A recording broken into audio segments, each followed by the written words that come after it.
Hello everyone. अपन लोगों ने last topic जो पढ़ा था वो पढ़ा था पार्टनरशिप अकाउंट्स। और पार्टनरशिप अकाउंट के अंदर अपन लोगों ने डेफिनेशन के बारे में पढ़ा, पार्टनरशिप डीड के बारे में पढ़ा कि पार्टनरशिप डीड क्या होता है, P&L एप्रोप्रिएशन के अकाउंट के बारे में पढ़ा। आज अपना टॉपिक है interest on drawings. Interest on drawing एक बहुत ही अच्छा इंटरेस्टिंग टॉपिक है और बहुत अच्छा टॉपिक है। एग्जामिनेशन भी यहाँ पे इस पे क्वेश्चंस पूछे भी जाते हैं। आज अपन देखते हैं कि इंटरेस्ट ऑन ड्राइंग क्या चीज होती है। पहले ड्राइंग का मतलब समझेंगे, इंटरेस्ट का मतलब समझेंगे, इंटरेस्ट ऑन ड्राइंग क्या होता है, फर्म के बिहाफ पर इसका क्या रिव्यू आता है, पार्टनर के बिहाफ पर क्या व्यू होता है, वो सारी चीजें एक बार अपन पढ़ते हैं। तो अपना आज का जो टॉपिक है इंटरेस्ट ऑन ड्राइंग्स। सबसे पहली बात आती है कि ड्राइंग्स क्या चीज होती है, ड्राइंग का मतलब क्या होता है। सुनना, देखो, ध्यान देना। सपोज करो एक पर्सन है जिसका नाम है राम, एक पर्सन है जिसका नाम है राम, और एक फर्म है, एक पार्टनरशिप फर्म है जिसके अंदर वो काम करता है, जिसके अंदर राम क्या है, पार्टनर है। अब बात होती क्या, राम को 10,000 रुपए की नीड है, 10,000 की क्या है, नीड है। तो राम ने क्या किया, इस पार्टनरशिप फर्म से क्या किया, 10,000 रुपए विड्रॉ कर लिए। 10,000 रुपए क्या कर लिए, विड्रॉ कर लिए। और विड्रॉ किसके लिए किए, पर्सनल यूज के लिए। अकाउंटेंसी कहती है कि जब कभी भी कोई भी अमाउंट अपन पर्सनल यूज के लिए बिजनेस में से निकालते हैं तो वो क्या कहलाती है, ड्राइंग्स कहलाती है। ओके, अब नेक्स्ट टॉपिक क्या कहता है, पार्टनरशिप फर्म क्या करती है, जो भी ड्राइंग लिया गया, जैसे कि राम ने क्या किया, 10,000 रुपए का ड्राइंग लिया, 10,000 रुपए का क्या लिया, ड्राइंग करी। अब इस ड्राइंग पर पार्टनरशिप फर्म पार्टनर से कहती है कि भैया मुझे एक रेट से, एक फिक्स % रेट से आपको क्या पे करना है, इंटरेस्ट पे करना है। तो अब ये जो इंटरेस्ट जो पे करेगा वो क्या कहलाएगा, इंटरेस्ट ऑन ड्राइंग्स कहलाता है। अब बात आती है कि इंटरेस्ट ऑन ड्राइंग पार्टनर और एक चीज होती है पार्टनरशिप फर्म। सिंपल सी चीज है कि इंटरेस्ट ऑन ड्राइंग पार्टनर के लिए तो होता है लॉस, या फिर अपन इसको मान सकते हैं एक्सपेंसेस। लेकिन पार्टनरशिप फर्म के बिहाफ पर अगर मैं बात करूं तो पार्टनरशिप फर्म के लिए होता है प्रॉफिट, या फिर अपन इसको बोल सकते हैं इनकम। क्लियर है वाली बात। अब बात देखते हैं इंटरेस्ट ऑन ड्राइंग क्या होगा, कोई भी पार्टनर पार्टनरशिप फर्म में से पर्सनल यूज के लिए जो पैसा विड्रॉ करता है उसे ड्राइंग्स कहते हैं। अब इंटरेस्ट ऑन ड्राइंग्स क्या होता है कि जो पार्टनर ने जो पैसा विड्रॉ किया है पर्सनल यूज के लिए, उस पर जो इंटरेस्ट पे किया जाता है उसे क्या कहते हैं, इंटरेस्ट ऑन ड्राइंग्स कहते हैं। देखते हैं, interest on drawings in charge by the firm only when it is clearly mentioned in partnership deed। और इंटरेस्ट ऑन ड्राइंग्स कब चार्ज किया जाएगा, जब पार्टनरशिप डीड के अंदर बोला गया हो। मैंने आप लोगों को कल पार्टनरशिप डीड के बारे में बताया था, लास्ट वीडियो के अंदर मैंने बताया था आप लोगों को कि पार्टनरशिप डीड क्या है, कि पार्टनरशिप डीड एक ऐसा एग्रीमेंट है जिसके अंदर सारी की सारे फॉर्मेलिटीज वो सब रिटर्न में लिखी हुई होती है। तो इसके अंदर भी साफ साफ बोला गया है कि interest on drawing in charge by the firm. अब देखो यहाँ पे क्लियरली मेंशन है बाय द फर्म, चार्ज कौन करता है, फर्म करती है। Only when it is clearly mention in partnership deed, जो कि क्लियरली किसमें लिखा गया है, पार्टनरशिप डीड के अंदर बोला गया है। अब बात करते हैं अपन नेक्स्ट टॉपिक, पॉइंट आता है method for calculation of interest on drawings. Interest on drawings को दो पार्ट में डिवाइड किया है कि इंटरेस्ट ऑन ड्राइंग्स की कैलकुलेशन 2 पार्ट में की जा सकती है। नंबर 1 एवरेज मेथड, और नंबर 2 जो आता है वो आता है प्रोडक्ट मेथड। कौन सा मेथड आता है, प्रोडक्ट मेथड। अब सबसे पहली बात ये आती है कि ये एवरेज मेथड क्या चीज होती है, प्रोडक्ट मेथड क्या होता है, पार्टनरशिप फर्म के अंदर कैसे काम करती है, सुनते हैं, देखते हैं।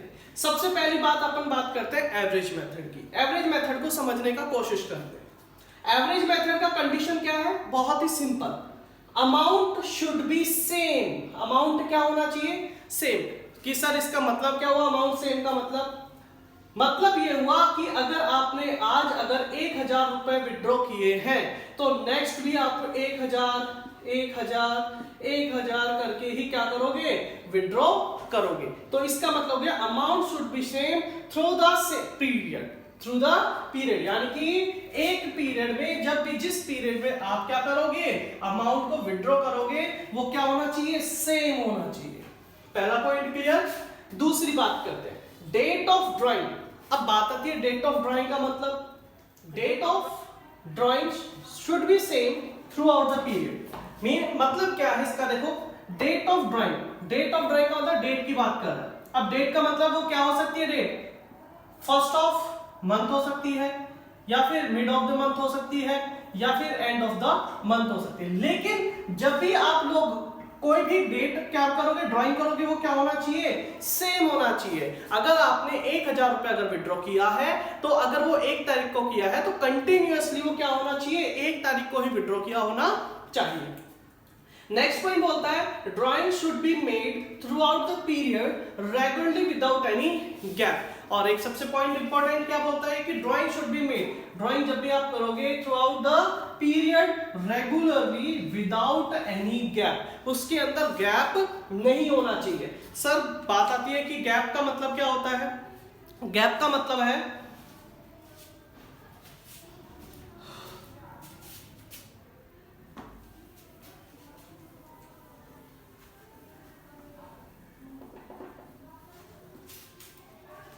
ओके, गैप का मतलब क्या है, पहले एक बार अपन वापस से तीनों पॉइंट स्टार्टिंग से स्टार्ट करते हैं। Should be same throughout the year, means that अगर आपने 1000 रुपए अगर स्टार्ट किया है विड्रॉ करना तो आप लोग 1000 रुपए ही क्या करोगे, विड्रॉ करोगे। पॉइंट नंबर 2, डेट क्या होना चाहिए, ड्राइंग्स का सेम होना चाहिए। अगर आपने फर्स्ट डेट ही लिया है तो फर्स्ट को ही करना है, अगर आपने 15 लिया है तो 15 को ही विड्रॉ करना है, अगर आपने 13 लिया है तो 13 को ही विड्रॉ करना है।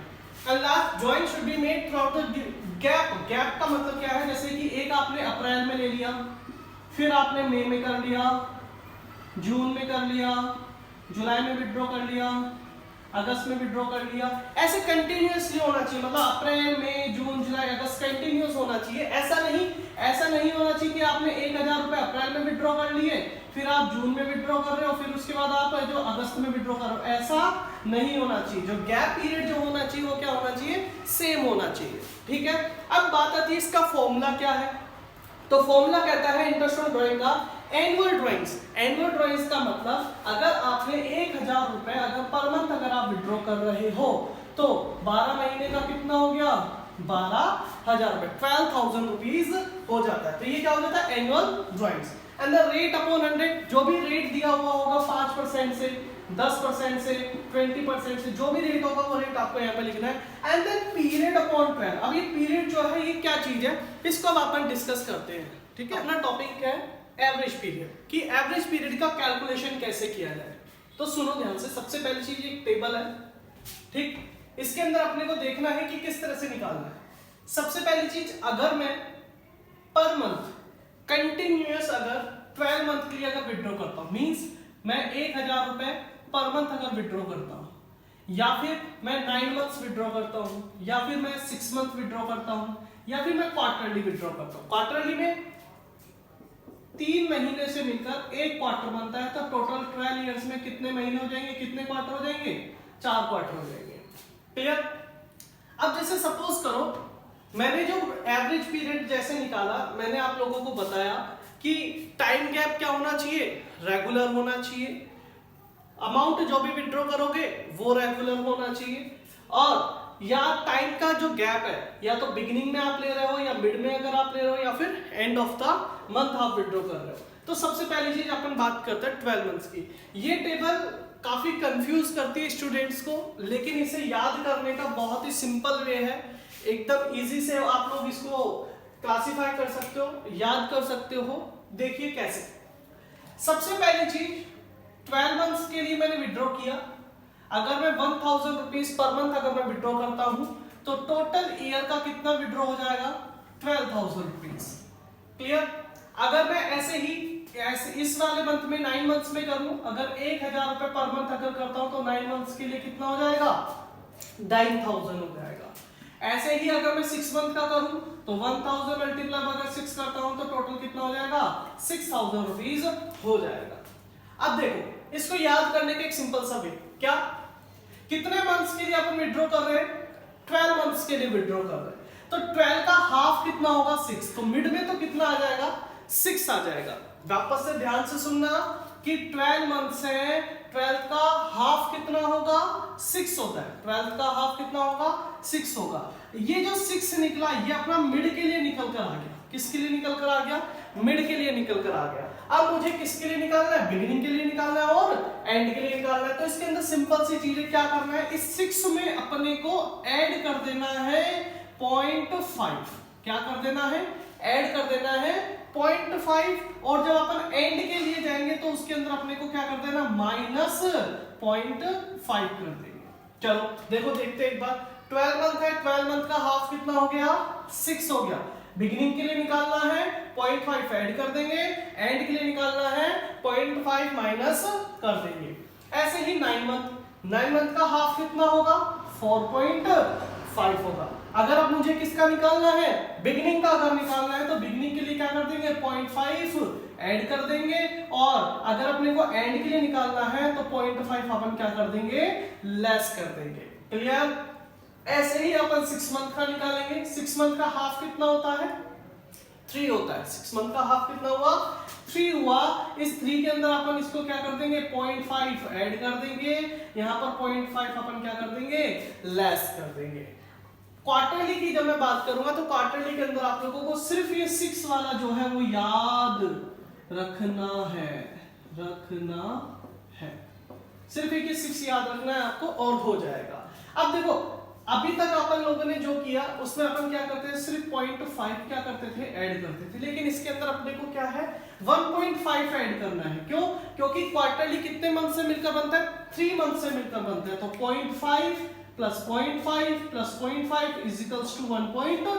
तो 6 में 1.5 मैंने ऐड कर दिया तो 7.5 निकल कर आया, और अगर मैं 6 में से 1.5 क्या कर दूं लेस कर दूं तो कितना निकल कर आएगा 4.5 निकल कर आया। तो ये एक सिंपल सा अपना क्या है टेबल है, क्या निकालने का, एवरेज पीरियड कैलकुलेट करने का। चलिए एक क्वेश्चन है आप लोगों के सामने, Hari and Ravi are partners in a firm, they withdraw rupees 6,000 and rupees 8,000 respectively from the firm at the end of the each month। अब देखो जब कभी भी अपन क्वेश्चन पढ़ेंगे तो अपन लोगों को एक चीज देखनी है क्या, कि वो विड्रॉ कर रहा है 6,000 रुपीज एंड 8,000 रुपीज कर रहा है। वो क्या कर रहा है, वो 6,000 रुपीज एंड 8,000 रुपीज हरी और रवि हैं जो विड्रॉ कर रहे हैं, लेकिन कैसे करते हैं पर मंथ, एंड कब कर रहे हो end of the each month. अपने को ये चीज ध्यान में रखनी होगी कि वो बिगिनिंग ऑफ द मंथ कर रहे हैं विड्रॉ, या मिड ऑफ द मंथ कर रहे हैं, या फिर एंड ऑफ द मंथ कर रहे हैं। तो यहाँ पर साफ साफ क्लियरली लिखा हुआ है ईच ऑफ द मंथ किया हुआ है।